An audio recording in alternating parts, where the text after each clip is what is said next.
Hello and welcome to the November 19th, 2023 episode of Nick's News. I am your host, Nick. We are brought to you by Some Budget Studios. That's right, I finally started paying money into this and investing in this hobby. We're on usually every other Sunday, and I thank you all so much for joining us or catching the replay on the Facebook page. That's right, we're on Facebook, Meta, whatever the hell it's called. We are working on cross-platforming, and I am making some headway on the Nick's News YouTube page, so expect that in the coming weeks. It'll be another nice place to be able to catch all the replays, catch little shorts, little funny things from comments and stuff that we have going on during the segment, and I am looking forward to getting that launched and going really well. So this is a program dedicated to bringing good news to combat all of the bad news that we are bombarded with on a daily basis, with the hope of bringing just a little bit of joy back into the world. Several of our articles are pulled from goodnewsnetwork.org, but we do appreciate articles that are sent in by you, the viewers. Speaking of which, hello all of my viewers. I see Sean didn't miss this one this time. Eliza had time to grab a drink. Grand total. Sean is luckily stocked up on beer. I know we're starting a little bit late, that's my bad, but we will get things rolling with our news brew. And as suggested by Eliza several times, I finally went and picked up a bottle of Oberon Eclipse.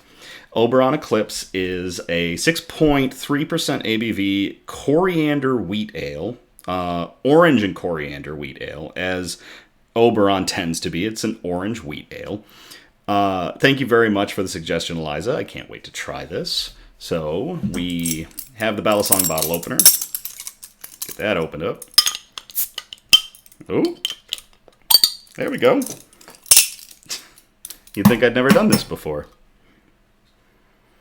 Ooh. We've got our Iron Man, Tony Stark pint glass, because that is my favorite superhero. Get all the gas out of this with a very strong pour right into the center. I don't want that gas in me. Really beautiful color. Really beautiful orange amber. Kind of opaque. I did pick up a bottle of Grandfather, actually, when I went and picked up beer from my favorite beer place, Rishi's International Beverage on 28th Street. I don't get sponsored by them. I'm just plugging them because I love their product, or all their products. I picked up a bottle of Grandfather, so that is sitting in my beer fridge downstairs. I don't know when I'll get to it. I don't think I'm going to save it long enough for the next Nick's News, but we'll find out. That is a really beautiful beer.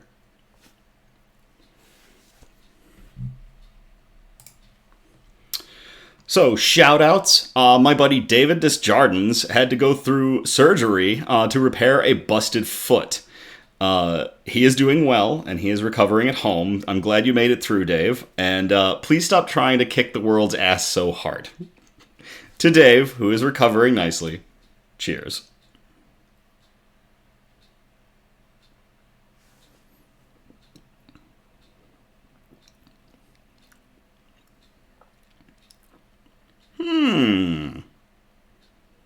Now that's interesting. It tastes fantastic. There's more of the orange to the smell, and a lot of the normal stuff that you get with Oberon, which tends to be like a spice bomb, coriander, pepper, all sorts of other tones. It's still there, but it's not as crazy. This is crushable. Oh my gosh, I could demolish that if I was like in the habit of doing that. That's a good beer. Thank you, Eliza. News quote. This was a cute little quote. Sean's titanium rod shin. So our news quote, I got sent this one in by Charlie. Thank you very much, Charlie, for sending this news quote in. Even the smallest person can change the course of the future. And that is said by Galadriel, who's played by Cate Blanchett in Peter Jackson's rendition of the movie The Lord of the Rings, The Fellowship of the Ring. It is not in the book. There is a similar quote that's said, now I'm a nerd, that's said by Elrond regarding the moving of the ring to Mount Doom to destroy it. But the quote was not used in the film. Instead, it was given to Galadriel during an important scene in the Fellowship of the Ring when she is speaking with Frodo, who is carrying the ring. And it goes, "Even the smallest person can change the course of the future." So thank you very much for using that quote in that way. Cate Blanchett, again, playing Galadriel. And Charlie, thank you very much for sending that quote in. Cheers.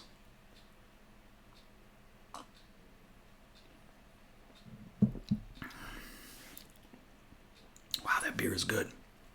That beer is solid beer. Bug update, there's little to report. I don't have any new arthropods right now. It's not necessarily a bad thing. I am still looking for one in particular that's going to take care of the cricket problem. And right before the broadcast began, said nuisance was chirping away, which is annoying, and I would need to find a solution for him. I did have another darkling beetle successfully level up into adulthood, and it's doing great. I have several right now. The camera can't see them, but right down here, past the Yeti mic, there are several cups right here. In all of those cups is a single darkling beetle pupa. And they are doing really well getting into maturity. I have more on the way, and one of them leveled up. Its exoskeleton hasn't hardened yet, so I don't want to risk putting it in with the others and have something happen. So once it's hardened up and it's strong, it'll join the rest of them, the other two, and I'm growing a small colony of beetles, which is odd but satisfying. So.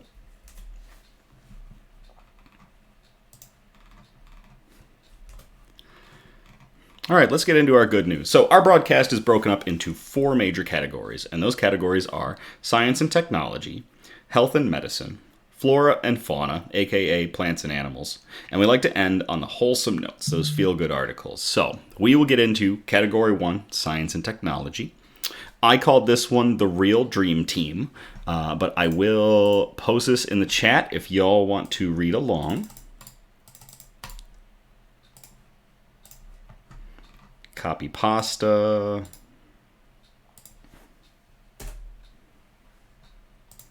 The Hubble and Webb telescopes join to create unprecedented photo of the universe. For those who are not aware, we've had the Hubble telescope in orbit around our planet for decades at this point. It has gone through several fixes and adjustments to keep it running, and now between us and the sun we have a new telescope called the James Webb Telescope. Both of these are incredible pieces of technology that can take pictures into the deepest distances of our universe, and they are getting some unbelievable shots, and they just had them work together to make a new one.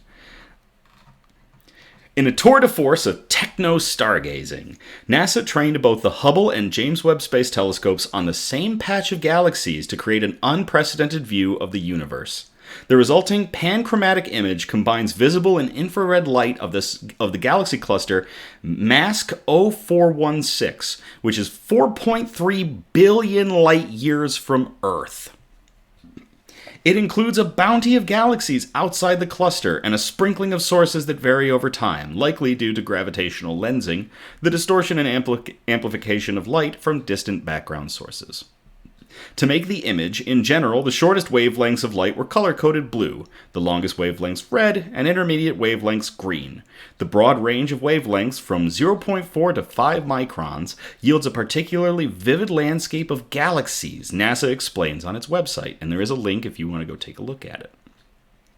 Those colors give clues to galaxy distances. The bluest galaxies are relatively nearby and often show intense star formation, as best detected by the Hubble, while the redder galaxies tend to be more distant as detected by Webb. Some galaxies also appear very red because they contain copious amounts of cosmic dust that tends to absorb bluer colors of starlight.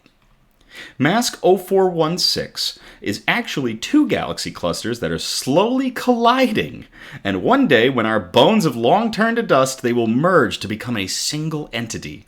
Studying it with both telescopes, therefore, is like a 2-for-1 deal, and of particular interest to the team snapping this photo were transients, or objects that vary significantly in light signal over the observation period.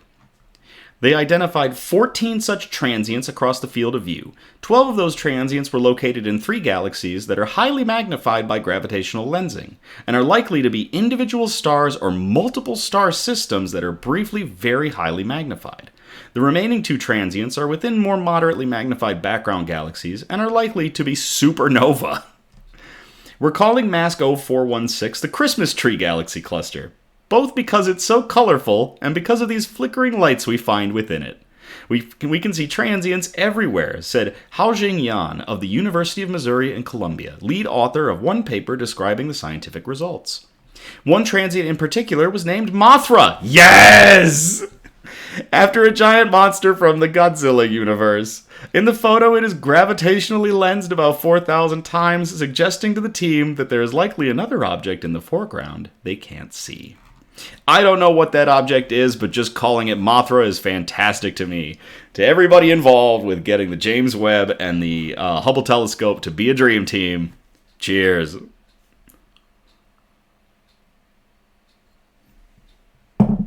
They are seeing us when we are single cell organisms. It is amazing how, because of the way that light works and the science behind it, and the insanity of our galaxy, that when we are looking with these telescopes out into the distance, we are looking at the past. And yeah, we're looking at ourselves due to gravitational lensing.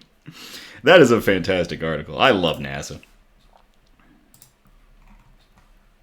All right, what do we got for this next one? This next one I called A Different Kind of Building Block, which is funny because last week, for the second article, we had a different kind of French Revolution. So a different kind is kind of following suit. Cassidy sent this one in. I had to use a different version of it, Cassidy, because I don't have a subscription to the Washington Post. I'm not going to get a subscription to the Washington Post. I don't understand why you require a subscription to read the news from the Washington Post. So I found it scalped on another website, which is what I'm using. So thank you, Cassidy, for this one. The actual title, I'll copy and paste this in the chat for y'all to read along. Because money. That's right, I pirated this. Actual title, Lego-like way to remove CO2 from the atmosphere. I'm a massive fan of Legos. I don't think there are any immediately visible. What if I move? If I move out of the way... Oh.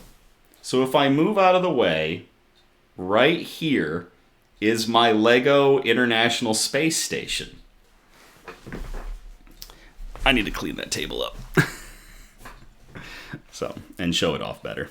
Because I love that thing. So, let's get into the article. Did I copy it? Yeah, I did. For decades, scientists have tried to figure out ways to reverse climate change by pulling carbon dioxide out of the atmosphere and storing it underground. They've tried using trees, giant machines that pull CO2 from the sky, complex marine methods that involve growing and burying massive amounts of kelp. Companies, researchers, and the US government have spent billions of dollars on research and development of these approaches, and yet they are too expensive to achieve substantial reductions in carbon emissions. Now, a startup says that it has discovered a deceptively simple way to take CO2 from the atmosphere and store it for thousands of years. It involves making bricks from crushed pieces of plants. And it could be a game changer for a growing industry working on pulling carbon from the air. Graphite, a new company founded by Bill Gates' investment group Breakthrough Energy Ventures, announced Monday that it has created a method to turn wood chips and rice hull fragments into low-cost dehydrated plant fragments. Those blocks loaded with carbon plant case, which looks a bit like a shoebox-sized Lego block, can then be buried deep underground for hundreds of years. The company claims this approach could store a ton of CO2 for about $100 per ton, a number long considered a milestone for cost-effectively removing carbon dioxide from the air. Removing carbon may not seem like a top priority. Why not stop using fossil fuels in the first place? But almost every projection for reducing greenhouse gas emissions to zero by 2050 includes some amount of it. This is because some sectors of the economy, such as aviation, cement making, and steel manufacturing, renewable energy, and batteries, are very challenging to tackle. It's hard to get temperatures high enough with electricity to produce cement or steel and fly planes on heavy lithium-ion batteries.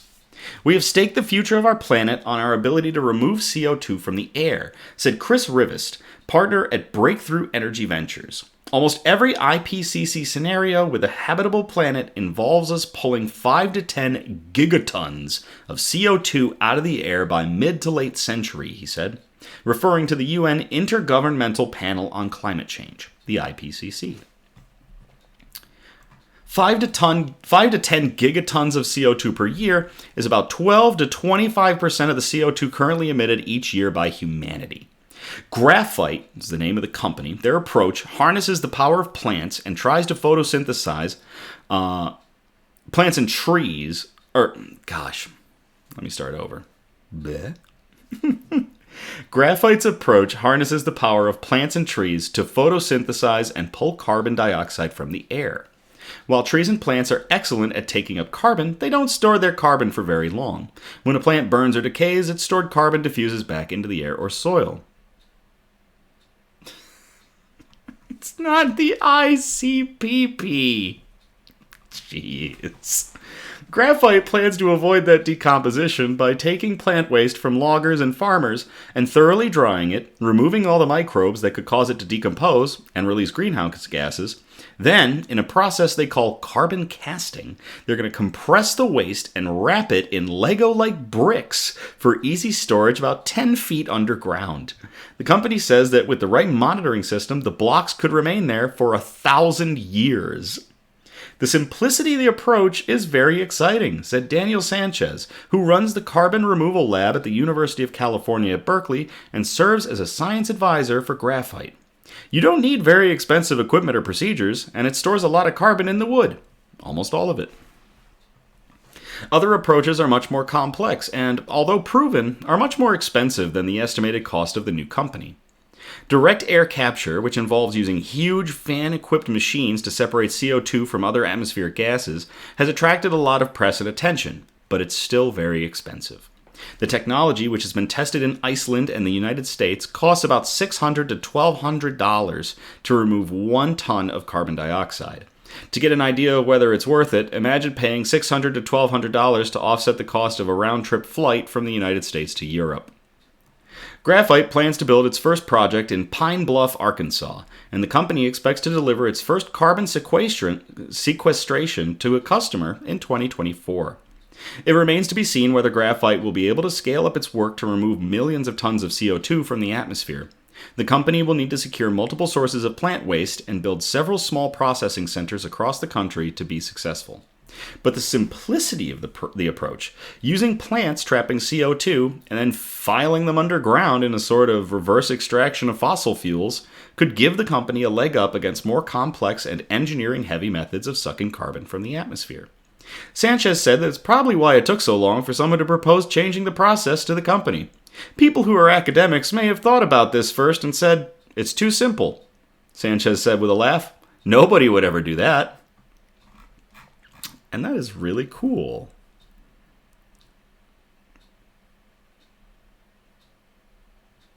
That is true. Sean, you have a good example or a good grasp of what might happen when it's only 10 feet underground. There was another one where a company was looking to store things 100 feet underground, which would be able to avoid some of the problems that are going to be caused by this one if you put this in the wrong spot and a bomb drops on it, or you have a bad fire that somehow gets to this facility. It's going to rupture that, and then all that carbon is just going back into the atmosphere. So, but to Graphite and this startup with an interesting idea for how to take CO2 from the atmosphere and make Legos out of it. Cheers.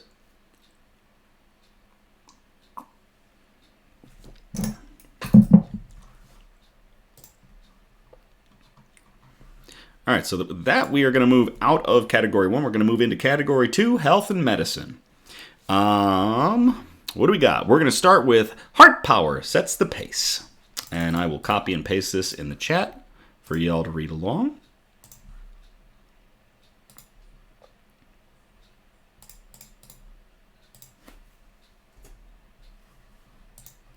New pacemaker developed that uses the heartbeat to recharge its battery.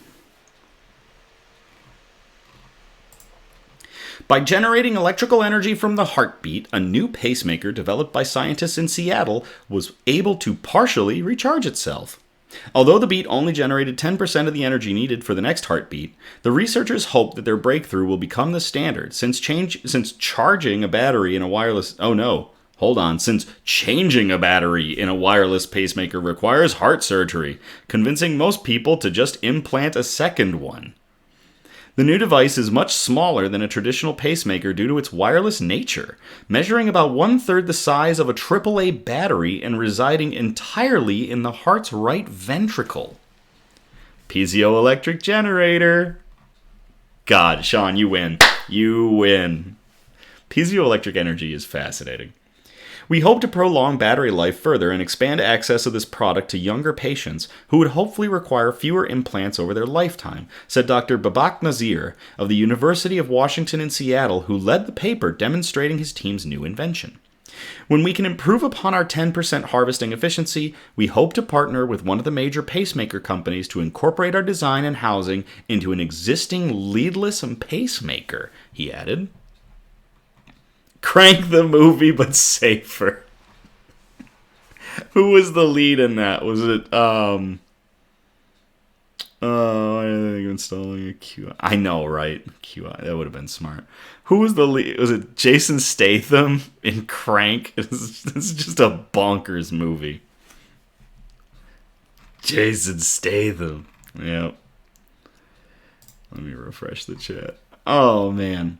There it is, Sean. You win. There it is. By converting mechanical energy into electrical energy, the experimental wireless pacemaker housing is able to partially recharge its battery. The same technology used in some experimental electricity generating roads. Just like ultrasound converts electrical voltage into pressure or sound, we can engineer similar materials onto implantable medical devices to convert the heart's natural oscillating pressures backward into voltage to prolong battery life, Dr. Nazir added. Up until this point, wireless pacemakers have been impractical, as it is difficult to replace the battery, often leading to patients just having another one put in next to it. Traditional pacemakers have tiny wires that connect the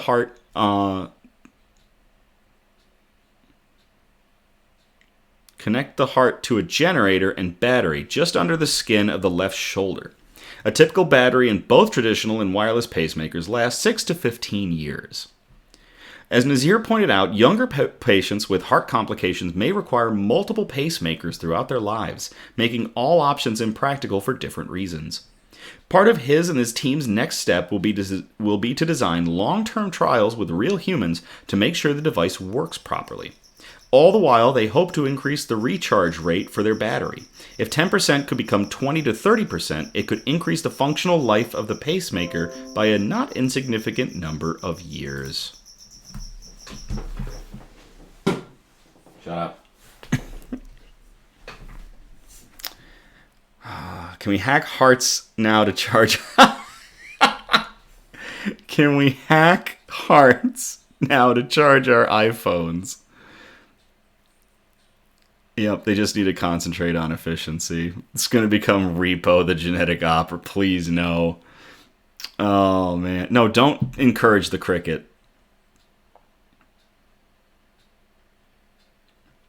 Can you imagine, like, yeah, like I just keep it in the breast pocket of my golf polo. Can you imagine if your pacemaker has power sharing and you, like, slap your phone against your chest and it recharges your phone?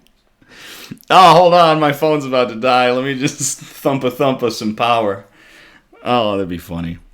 That's really cool. To Dr. Nazir and everybody on the team trying to work on a more efficient pacemaker with a battery installed that uses piezoelectric energy. Cheers. Tony Stark it indeed.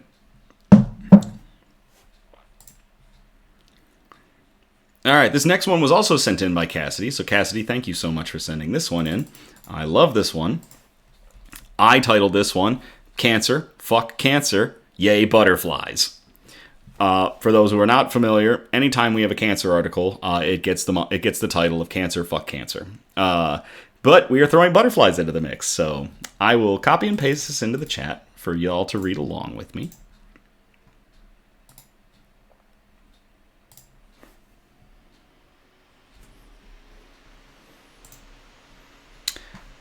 And this one goes, Seeing the Unseen, How Butterflies Can Help Scientists Detect Cancer. There are many creatures on our planet with more advanced senses than humans. That's a given. Turtles can sense Earth's magnetic field. Mantis shrimp can detect polarized light. Elephants can hear much lower frequencies than humans can. Butterflies can perceive a broader range of colors, including the ultraviolet range. Inspired by the enhanced visual system of the Papiliozuthus butterfly, Papiliozuthus butterfly, a team of researchers have developed an imaging sensor capable of seeing into the UV range inaccessible to human eyes. The design of the sensor uses stacked photodiodes and perovskite nanocrystals, or PNCs, capable of imaging different wavelengths in the UV range. Using the spectral signatures of biomedical markers such as amino acids, this new imaging technology is even capable of differentiating between cancer cells and normal cells with 99% confidence. When you get into confidence intervals, 99% is pretty good.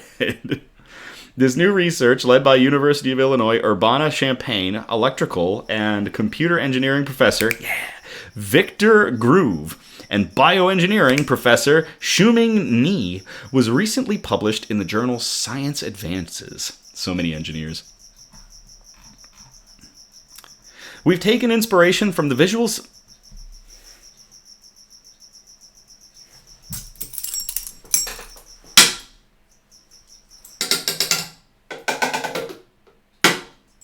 Stop it. I'm gonna threaten the butterfly.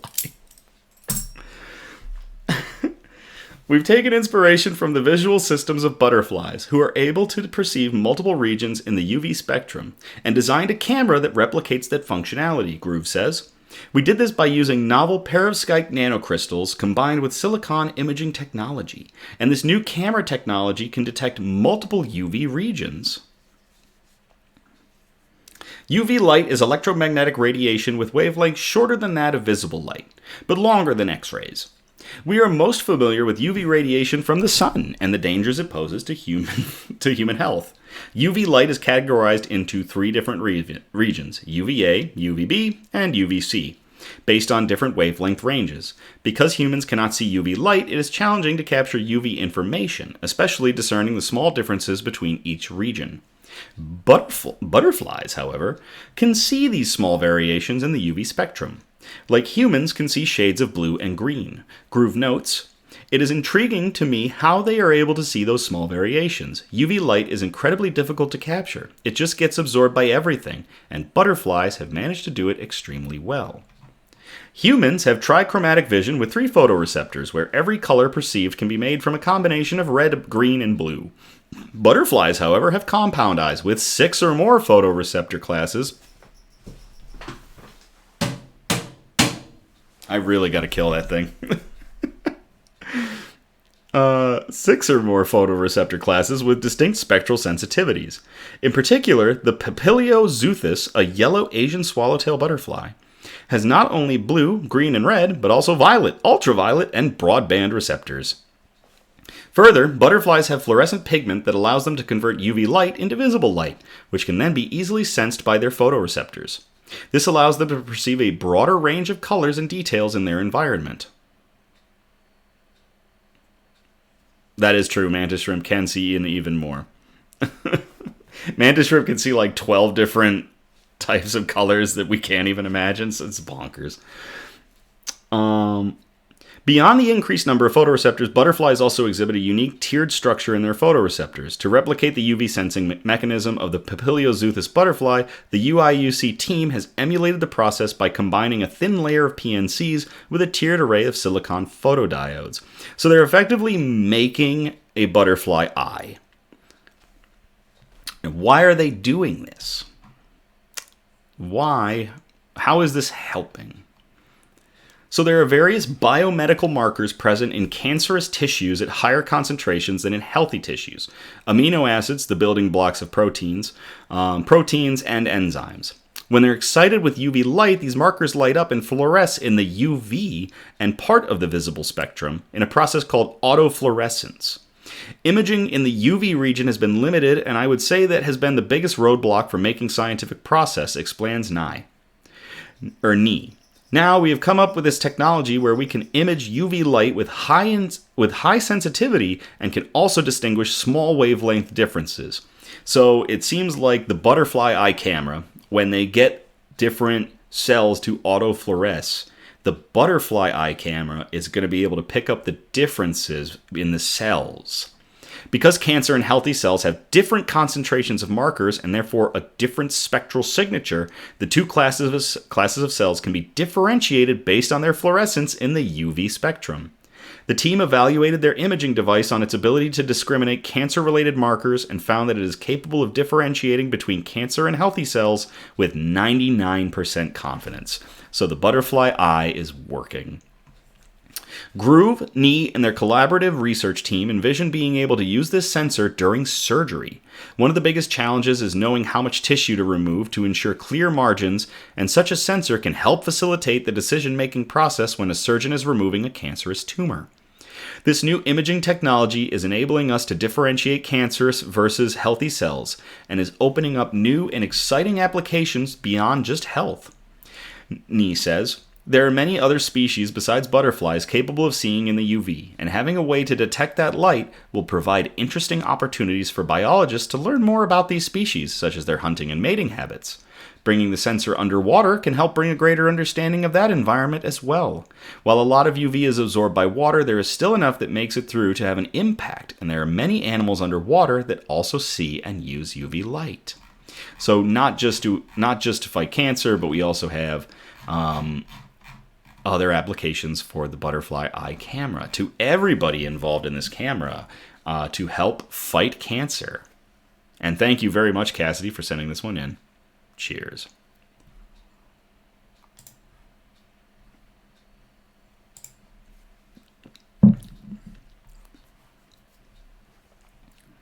Yeah, I get that too. It used to be, for a long time, it was fluorescent light bulbs would actually give me massive headaches. And I don't know what cured it. I think it was when I had my contacts. It definitely took it down a bit. And now with the LASIK, I don't have it at all. Like, I haven't gotten one of those headaches in a long time. So, yeah, something about different wavelengths of light just hurting our brain meats. So that's going to get us out of Category 2. We are going to go into Category 3, Flora and Fauna, aka Plants and Animals. I called this first one Ba Ram You, and if you get the reference, thank you for being as old as me, or older. I'll copy and paste this in the chat for y'all to read along.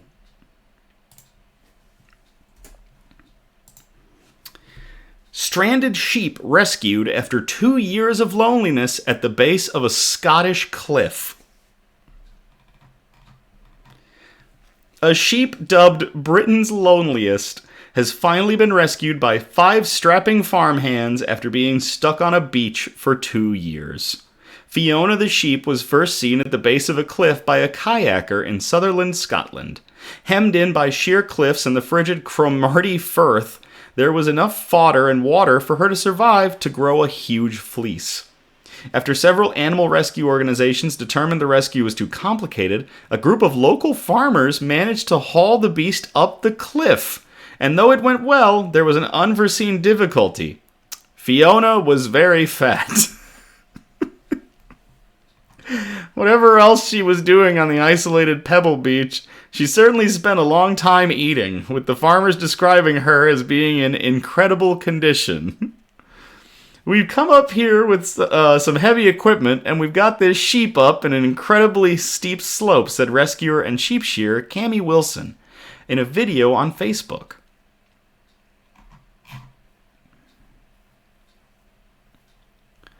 She's in incredible condition. It was some job lifting her up that slope.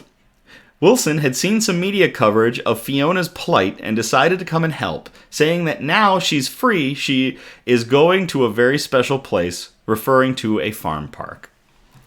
Wilson is an agricultural media personality of sorts and runs the Sheep Game video blog, where he shared a local news report about Britain's loneliest sheep and commented that it would be a great challenge for the weekend. Once he got her safe on firm pasture again, Wilson took her to Dumfries and sheared her for national media at a farm park. The fleece, so large it was almost a danger to Fiona in the same way that a turtle shell is dangerous to the turtle if it falls flat on its back, will go to a special wool weaver where it will be made into something for a charity auction.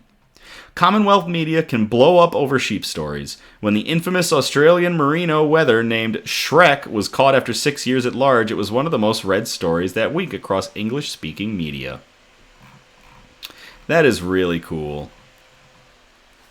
She's an emotional eater, okay. You need to leave. No, you leave. Those are great. And actually, it's cool. I actually watch the channel of one of the rescuers. I believe it's the Hoof GP. Yeah, that's Hoof GP. Oh, man. What's the name of the guy who runs Hoof GP? Oh, why am I having a brain fart?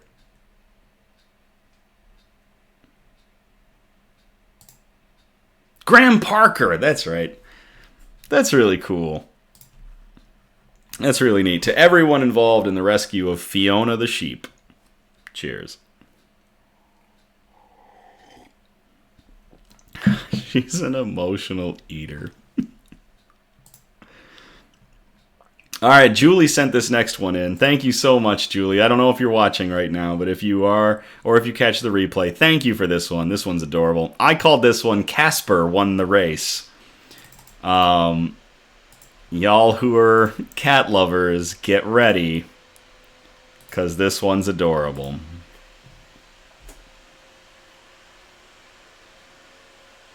Hey, Julie, you're right in time. Kitten is the big winner when runner stops to save him during the Chicago Marathon. A tiny kitten named after the friendly ghost Casper won the 2023 Chicago Marathon. Okay, the kitten didn't actually win the race, but he was a big winner when one of the runners, Sarah Bohan, 26, spotted the kitten in a pile of leaves along the 26.2-mile marathon course. Bohan had a choice when she saw something white and fluffy hiding in the leaf pile around 11 a.m. She could keep running and beat her personal record, or stop and rescue what she later described as a dirty, scared, and skinny kitten. After running 21 miles, she chose to stop and save the stray kitten. Then, she and fellow marathon runner Gia Negro carried him along the route until they could find his family. Bohan, a Boston resident who... Oh, okay. Bohan, a Boston resident... Boston, yes. Who has two rescued cats at home, was running to help Team Paws Chicago, and she raised over $3.4 thousand to help animals, exceeding her goal. But she also saved Casper that day. We'd say that's a meowsing accomplishment. Oh, boy. Chicago shout-out, too. When nobody else was helping the kitten, Bohan's instincts told her saving Casper was more important than beating her record. It had to be all of 1 pound, Bohan told CBS Chicago. It was a tiny kitten, the fur was matted, and I think something just clicked and I was like, this is more important right now. Imagine running for 21 miles. It was exhausting, and Bohan started to feel the pain, but the finish line was within reach. She stopped momentarily to stretch her legs, and that's when she spotted Casper crying and scampering along. He was under a tunnel and covered in fleas. I've never seen a cat so small in my life, she told WCVB Channel 5. At that point, she said she had no choice but to save the kitty. The two women continued with Casper for about a mile before meeting Casper's future family on the sidelines. Standing on the sidelines, Andrea Maldonado was with her family, enjoying the race as they have for 18 years. Then out of nowhere, the women walked up with the kitten. While everyone else had declined, she said, "Why not?" She agreed to take the kitten to the vet for a health check. "I knew I could provide him a good home, and we love cats and animals," Maldonado said in a video shared with Insider. "So I said, okay, what's one more, right?" An animal lover. I am not a cricket lover. Maldonado calls her home the farmhouse and already has 2 cats, a dog, 3 daughters, and an infant son. After bringing the kitten home from the race, the family decided on the name Casper after the ghost-like markings on the back of his head. Oh my gosh, he has spooky markings on the back of his head. He has quickly made himself at home with everyone, and there is a video if you want to see how adorable he can be. Maldonado joined Paw's Chicago's Susanna Wickham for an interview with WGN News. When asked about how it happened, Wickham said it felt miraculous to learn about the kitten's rescue at the finish line. "This runner stumbled in and said, 'I rescued a kitten,' and we said, 'What? What kitten?' Wickham said as she greeted the marathon runners at the finish line. Wickham then located Maldonado via an Instagram post and arranged veterinary treatment and neutering through their clinic. "We couldn't have found a better home for Casper," said Wickham. "We are thrilled with the life that you are giving him and are thankful that life brought us all together. What a blessing it is for this beautiful kitten." After Casper was safe, Bohan and Negro finished the marathon in 3 hours and 13 minutes. It's always a marathon to help cats and dogs who desperately need homes across the country. Wickham says Paws Chicago is always looking for donated items, fosters, and homes for rescued pets. You can find out more on their Facebook, Instagram, and website. They helped over 25,000 pets each year in Chicago. And again, there is a video if you want to see Casper after they were rescued. To everybody involved in Casper's care and rescue, and thank you very much, Julie, for sending in that article. Cheers.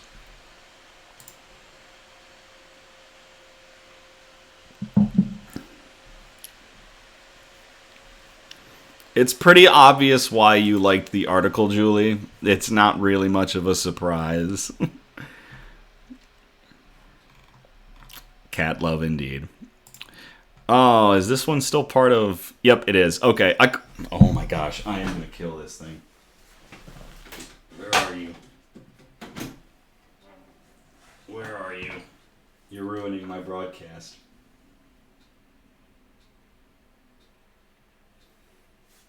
Is that you? No, that's not you. Where are you? I'm gonna find you.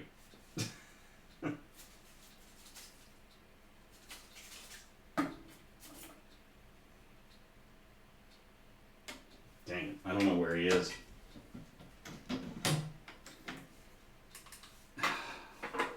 You're right, Sean. That damn cricket has joined the Derailers Club. Oh, man. It's time to get a bearded dragon or an otter. Oh. No, I'm not going to get a bearded dragon. I'm not going to get any reptiles. An otter or a red panda article. Those would both be cute as well. Yeah, I was still after that cricket for a little bit, Cassidy. All right. On to our last article for Flora and Fauna. I called this one, Kevin Bacon Helps Kevin Bacon. These ones where celebrities are helping situations with animals that are named after them are just, they get me every time. Actual title of this one, I'll post it in the chat for y'all to read along with me if you want. Missing pig named Kevin Bacon reunites with owners after help from Kevin Bacon. I almost made a joke like 6 degrees from Kevin Bacon, but I was going to figure out what the temperature is that bacon cooks at. But I felt that would be in poor taste considering the article is about a pig getting rescued, so yeah. Actor Kevin Bacon found himself back in the news after a footloose runaway pig bearing his name was caught in an elaborate ruse. Always a good sport, Kevin Bacon the human saw his name in the limelight, but after realizing it was not about him, decided to use his social media followers to help out and roll around in the mud a little. He alerted his fan base that people in Pennsylvania should be on the lookout for the missing hog and aware of the attempts of its owners, Chelsea Rumbaugh, to recapture him. Chelsea lives in Cumberland Township and brought the pig home on October the 13th. Following 2 brief breakouts, Kevin Bacon ran away after burrowing under the fence of his holding pen. Thus began a 2-week saunter around the rural area. Chelsea set up a Facebook page called Bring Kevin Bacon Home, which kept up a running thread of locations and news about the pig to help coordinate rescue efforts. She asked neighbors and friends to share the page,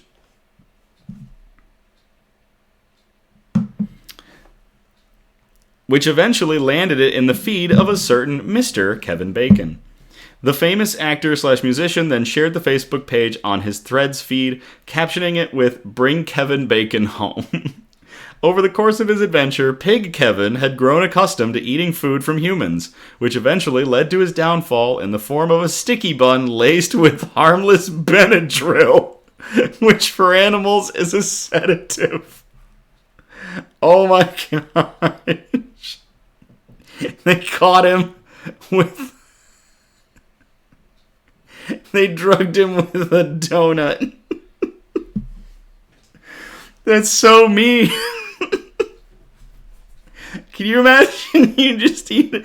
You're an unassuming pig. You walk up, oh, cool, a donut.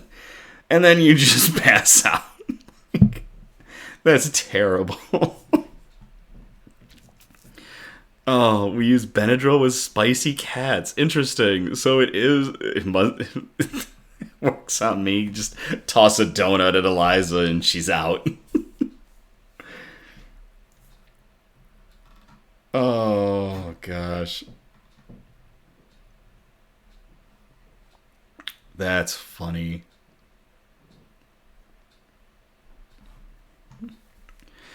Oh, let's get back to this. Chelsea's rambling pig came home and even walked freely into his pen, which she had since then reinforced with concrete to stop any tunneling. The story of Kevin Bacon and Kevin Bacon went viral, and she realized that she could use the fame to advance her goal of turning her farm into an emotional support center. We have plans for our property to be an open-to-the-public farm and offer services for children and adults who struggle with PTSD, anxiety, and depression. And Kevin is going to be here for all of that too, said Rumbaugh, according to Unilad. The Facebook page has since been converted into Kevin's Home Adventures and hosts all Kevin content all day.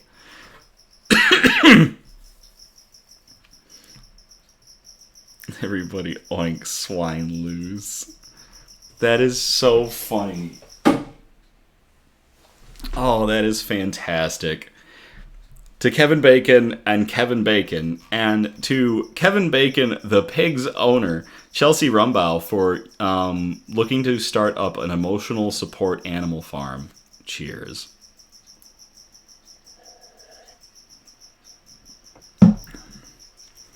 That cricket is going to cheer his way to a grave.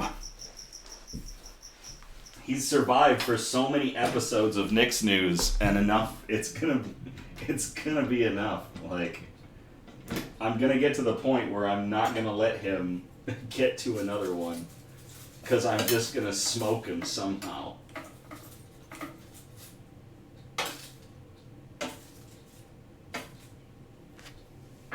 Like, I don't know where he is in there, but he's gonna get it.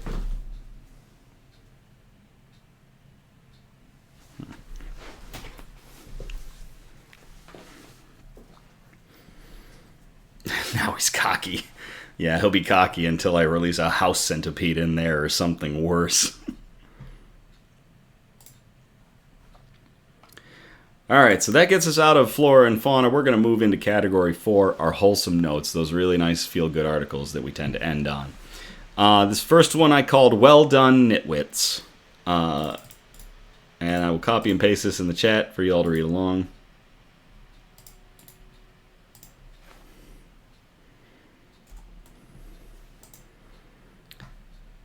Texas grandmothers are the nitwits who craft homemade hats and toys for children in hospitals and war zones. Charlie, don't encourage the cricket. For over 20 years, a colorful collective of ladies residing at a senior living community in Dallas have crafted thousands of hand-knit items, bringing warmth and support to children both in Texas and overseas. And with sass and swing, they call themselves the Knitwits. Every Friday, they gather around a long table with yarn and knitting needles to lend a hand from their home at Edgemere, and their latest project is a collaboration with Children's Health in Dallas to create homemade caps for infants facing heart problems. Knitwits member Mary Ann Stover got the idea while talking with her daughter, a cardiologist at the hospital, and for the past year, the group has sent dozens of beanies for the babies. The caps are themed around the holidays, Stover says, with designs evoking autumn, Thanksgiving, Christmas, the 4th of July, St. Patrick's Day, Easter, and spring. And there is a video in the article if y'all want to check that out. They have become a colorful symbol of hope and joy for the center's littlest patients and their families, said Betsy Beal, the hospital's child life specialist. The mini hats can play a role in fostering the bond between infants and caregivers, preserving the scent of the adult next to the baby's skin. Caregivers are able to wear the hat on their body to transfer their scent before placing the hat back on the baby, encouraging bonding and easing the infant's stress. Beal said the collaboration... Oh, hold on. Something just happened. Not quite sure what that was.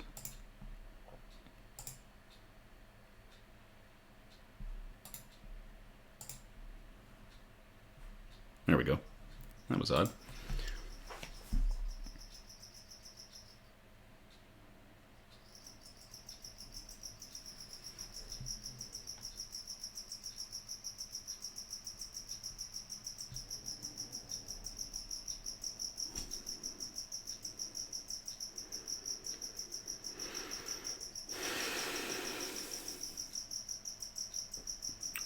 Beal said the collaboration has had an overwhelmingly positive impact on the center's infant population, noting one example of a tiny patient who'd been treated for nearly a year. Throughout the infant's admission, many holidays were celebrated, but often the infant was too critical to be dressed up for photos the family had planned. Thanks to the generosity of the Knitwits, the infant hat provided the perfect festive touch. When we started this group, we were making helmet liners for the troops that were in Afghanistan, Marianne Mead told NBC's KXAS TV this week. She was in her 80s then. Today, she's 102 years old and still knitting. Being creative, being busy, and having something good to think about. The Knitwits also sent cuddly knit dolls to orphans from Ukraine, interlacing love with service, one yarn loop at a time. The executive director of the Edgemere home said they've proven that a simple act of kindness can make such a difference in the lives of those facing challenging circumstances. And there is video of the Knitwits at work making all sorts of things for all sorts of people. Yeah, that is crazy.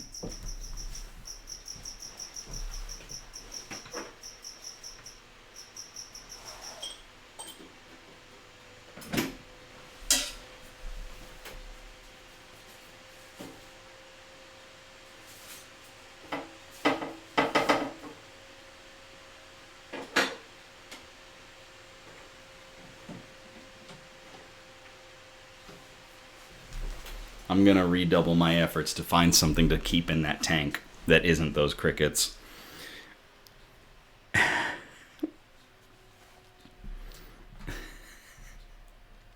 I'm not crying! You're crying!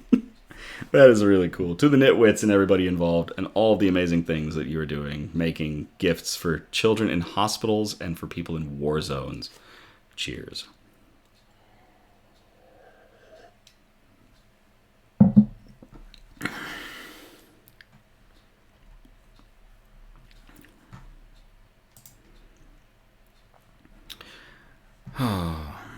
What did I call this next one? Saving Lives by Chariot. And I will copy and paste this in the chat if you all want to read along. Young inventor surprised with the 2023 Dyson Award for the Life Chariot, designed to save lives in Ukraine.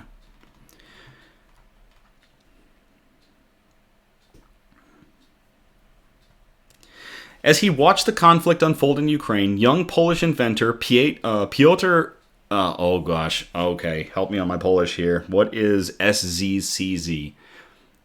If I remember right from my days in a marina, SZCZ is sh. So, I don't know what an L with a dash through it is.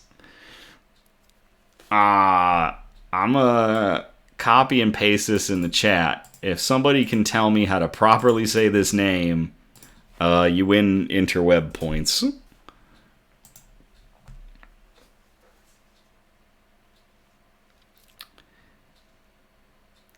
It's just a bunch of S's. So, okay. So how do you say that name? Charlie's response is just, what?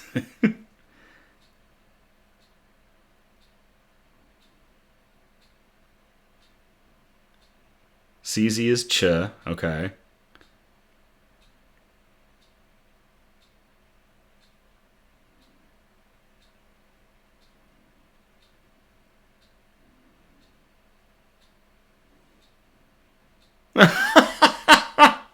Sean's not gonna help. Sean is no help on this.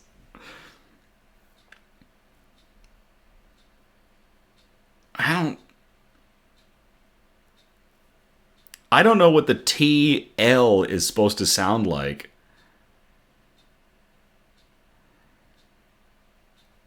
Man, we're turning Nick's News into a game now. Can you help Nick decode a name from the Polish? How to say Piotr. Cool Polish dude, not a cricket.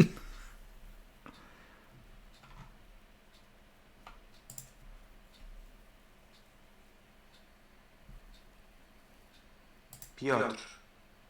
Oh. Piotr. Piotr? Piotr. Piotr. Cognate of Peter. Okay. It's got premium Duolingo. Tlush. Piotr Tlush, maybe? Piotr Tlush? It sounds kind of Polish. I'm not a resident expert on Polish.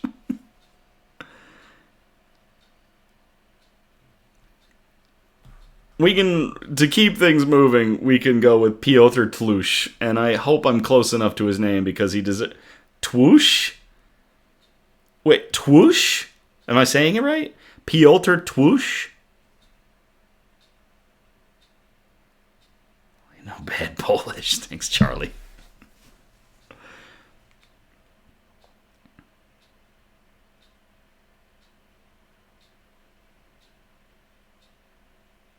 I know there's a lag. The second letter is pronounced like W. Okay.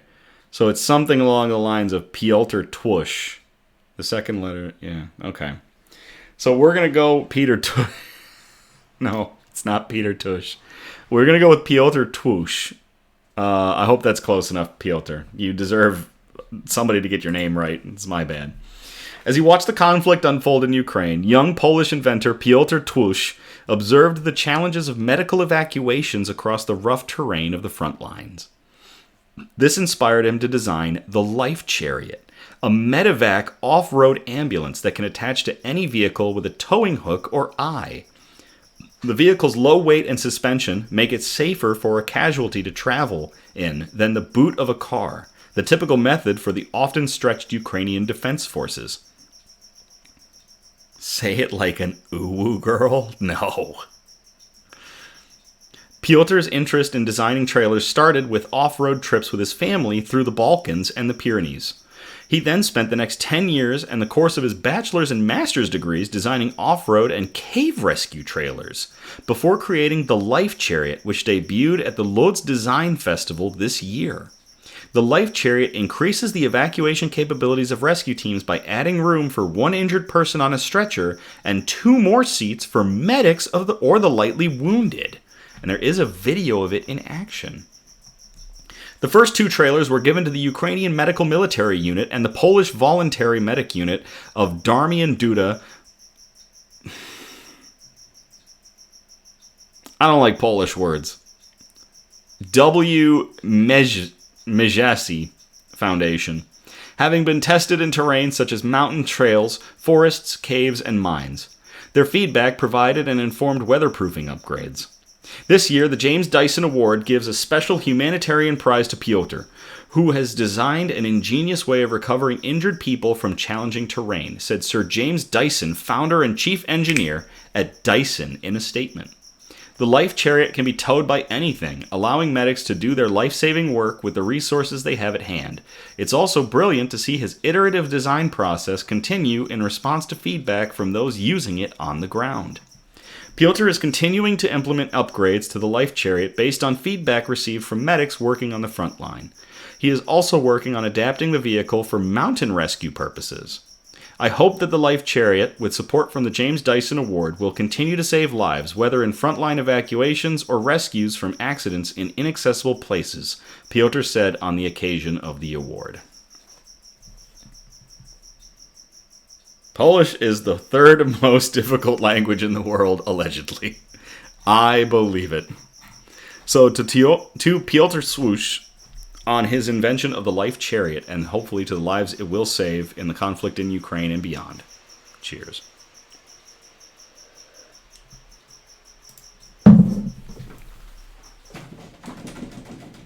Earthquake.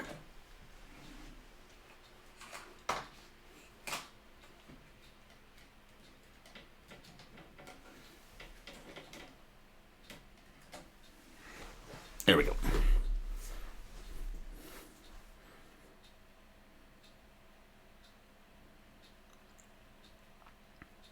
That would be an interesting solution, Sean.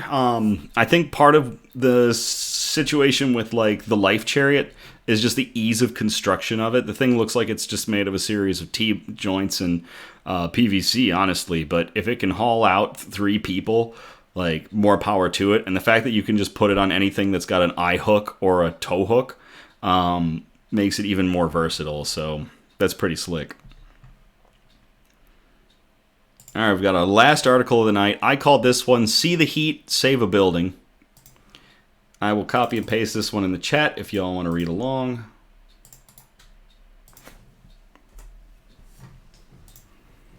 "12-year-old develops fire detection system that wins her $25,000 and top junior scientist award." A 12-year-old girl from Miller Middle School in San Jose has won $25,000 in a science fair for her invention of a new fire detection system that's faster, cheaper, and more reliable than smoke detectors. The Thermo Fisher Junior Innovators Challenge claims to be the nation's premier STEM contest for middle schoolers, and Shania Gill won over second and third place inventions of a smartphone app that can detect certain cancers and an experimental method of generating electricity through plant cells. In the summer of 2022, a fire destroyed a restaurant behind Shania's house. That incident inspired her to create a fire detection system that involved connecting an affordable thermal camera to a compact computer. It wasn't that the restaurant didn't have smoke detectors, but as Shania explains, that requires there to be a significant amount of smoke first, unless you live in an apartment and you're cooking anything on the grill or the grill top, and then your smoke detectors can detect any particulate amount of smoke, but I digress. Normally, it requires a significant amount of smoke first, which can sometimes mean a fire has already started and gotten out of control. She programmed her system to differentiate between people, which were identified as warm objects moving horizontally, and heat sources, such as an active gas burner, which were identified as hot objects that remained stationary. The system can send a text message when it detects a heat source, but no human presence for a continuous 10-minute period. Shania's system accurately detected human presence 98% of the time and heat sources 97% of the time. This should have been a thing a long time ago. Shania determined that the best place for the detector would be on a wall above the stove under the stove range. This allowed its sensors clear access to the most likely locations where a fire might start in a kitchen. After her victory, the 12-year-old has said she wants to refine the device by combining it with a smartphone app that will allow users to quickly switch over to a camera after receiving a text message so they can see if the alert is correct, as well as a higher resolution sensor, incorporating smarter algorithms and designing the product for mass production. The Thermo Fisher JIC, a program of the Society for Science, reaches 65,000 middle schoolers nationwide and inspires them to follow their personal STEM passions to exciting college and career paths. The 30 finalists are counted among the nation's brightest students, with several, including Shania, collectively accepting more than $100,000 at tonight's awards ceremony at the Kennedy Center in Washington, D.C. And there is a video of Shania and her device. So to Shania, what was her last? I apologize. To Shania Gill and her brand new take on a fire detection system to hopefully see fires before they can get out of hand. Cheers.